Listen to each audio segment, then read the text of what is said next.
Good morning, brothers and sisters. Good morning, brothers and sisters. This is Labor Day. This is Workers' Day. And when we are ready, we are going to be marching through the streets of St. John's to indicate to this government that we have that a number of the things that they have been doing to us is not right. And so, brothers and sisters, this morning, we are gathered here in your support because the Antigua and Barbuda Workers Union feels strongly that this government has continued to neglect the working class people of this country.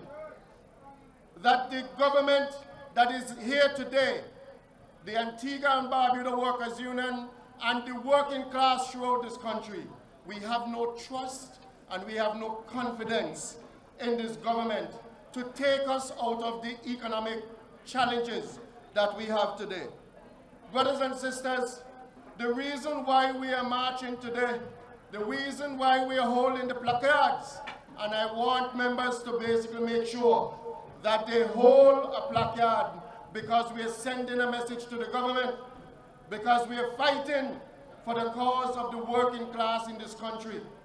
Not only for the private sector, but for the teachers' union, for the teachers within Antigua and Barbuda, for the nurses.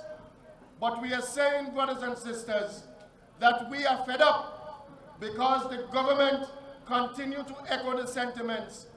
Just when they had parliament the other day, the government indicated that Antigua has basically have a growth of 7%, but yet still, people cannot get their running waters going. People are having challenges to get paid on time. The pensioners in this country are having problems in this country to get their money. And the government continue. The only ones that continue to prosper is those that are basically within the government, the ministers. But we, the working class people, continue to fight. Brothers and sisters, we are here today as well. When we think about our members, our workers in Liat, in Cass, the workers of Liat, which the Prime Minister of this country, in July of 2020, he promised the working class people of Liat especially, that he will ensure that he bring back Liat into this country. He promised that the workers would have shares into the new company. What we are seeing, none of it has happened up to this date. None of that has happened to date. And what is happening, brothers and sisters, is that you're finding that the working class of this country are suffering more and more. Because Liat, as it stands, brothers and sisters, the government has basically breached its own position because it said that they would have put Liat in administration for 120 days. Today, brothers and sisters, it is well over 400 days that we have gone beyond the time that we would have seen Liat being in administration come back to some solvency. What is happening? It is alleged, and that is what is happening, that the people of Barbados, that there is some threat by the people from the southern part that they might be taking this country and the government to court because they have it's taking too long with Liat in administration. And so it's either they wind it up now or ever they're going to face some challenges. This matter of Liat has been in secrecy, and the whole aspect of the administrator, they continue to pay him. He's getting money. But the workers who have sacrificed Liat all these years, they are home without anything at this time. And the government, the Prime Minister of this country, continue to bullyrag the workers of Liat to take the compassionate offer that he has put on the table. Brothers and sisters, that is the reason why we have to march against this kind of oppressive and repressive government that is basically there. They consider themselves to be of labor. They say that they are friends of the working class, but they have done absolutely nothing in all of the years since 2018. Nothing. When you look at the minimum wage, brothers and sisters, the unions would have sat together to seek to put together a minimum wage of $10 per week, or $10 per hour. And the workers of this country were denied when the government would have sat in their cabinet and decided that the unions are talking a bunch of crap and dismiss the workers' offer and decide to go with the $9 because that is how they're done. Let me say this to you, brothers and sisters, to all the working class in Antigua and Barbuda that are hearing my voice. This government has done nothing for you over the years. When they got into power in 2014, the minimum wage that they put in place was set there by the United Progressive Party. They did nothing. They have not done anything. And it was the Antigua and Barbuda Workers Union in 2022 that threatened the Minister of Labor. That, he has not had any review of the workers' minimum wage for a long time. And they hurried put something together because the election was coming. That is what they do. Look at what is happening. In 2018, they made sure that they hurried and promised all of the civil servants, the teachers, the public servants, the nurses, and they gave them a 5%. And then they promised them that they're going to come back to have discussions with them. When they came back in December of 2022, and that is the government action. They do not care about the poor nor the working class of this country. Everyone continues to suffer. And so, brothers and sisters, this Labor Day, we have to continue to hold the government to their feet. Every year when it comes Labor Day, they gather up at the boss of VC to evoke the spirit of VC Bird, to tell you how they love labor. But brothers and sisters, the message, their track record is clear, that the police, the teachers, the nurses, the working class, the CBH, everyone, brothers and sisters, they're all suffering under this particular government. Dear brothers and sisters, we continue to look at our cost of living, and the government begin to, throw cold water on it, that it is happening all over the world. We guarantee that it is. We understand that there is hardship all over. But it is the governments, they are incumbent to ensure that they put in place positions and conditions to cushion the high cost of living that we are facing today. Brothers and sisters, some of you who watched Parliament when they had the budget speech, they would have laughed at what the member from St. Peter did, the Honorable Assad Michael. He brought a bag in and showed all the little, goods and so on that people are purchasing and the high cost. But brothers and sisters, the reality is that he was speaking the truth. And that is what workers are suffering today. We need a country where the government respects us.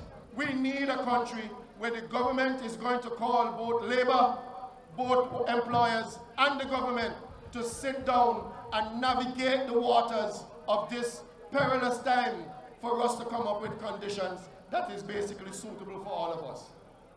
Brothers and sisters, we have to make sure that when we march today, that we are sending the message to the government, however small it is, that we are fed up, that we have no trust in them, and that they only think about themselves. They're only seeking to fatten themselves. But today, brothers and sisters, the Antigua and Barbuda Workers Union stand in solidarity with you, the working class of this country. It is the Prime Minister's view that as far as he's concerned, the other day he said that when the teachers strike, when the nurses strike, that his view is that all of these unions and associations are filling themselves with political operatives. As soon as you're basically going opposite to the Prime Minister, he basically sees you as a political threat. Brothers and sisters, we cannot continue with the type of leadership that this country is having. What we do have in Antigua and Barbuda, it is not a political or an economic powerhouse. What we have is an economic poorhouse because the government has not done anything to help and foster the working class in this country. We continue to stand in solidarity with you. And today, brothers and sisters, as we take to the streets, we want to join with us and join with all the members of the Antigua and Barbuda Workers Union, join with all the workers of this country to indicate clearly that the workers are totally fed up. We have no confidence, we have no trust in this government, and we want you to continue to support the Antigua and Barbuda Workers Union. And we will continue to rally, we will continue to move, and we will continue to oppose. And no government, no matter who they are, will ever stifle the Antigua and Barbuda Workers Union, because we are independent of our positions, and we will continue to make sure that we carry the fight of the working class in this Antigua and Barbuda. So brothers and sisters, we want to thank you for being here with us this morning. We want to thank you for all of the support that we get.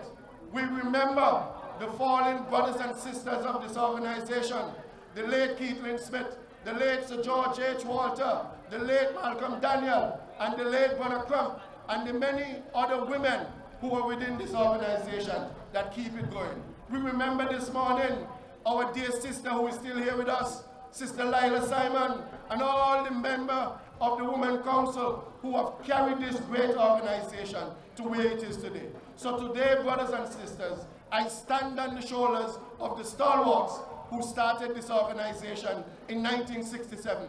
When they started it, they made sure that our organization will be the representative union in the length and breadth of Antigua and Barbuda. So brothers and sisters, we want to thank you. Join with us, and we want to thank all of those who are joining with us, the teachers, the nurses, and the United Progressive Party.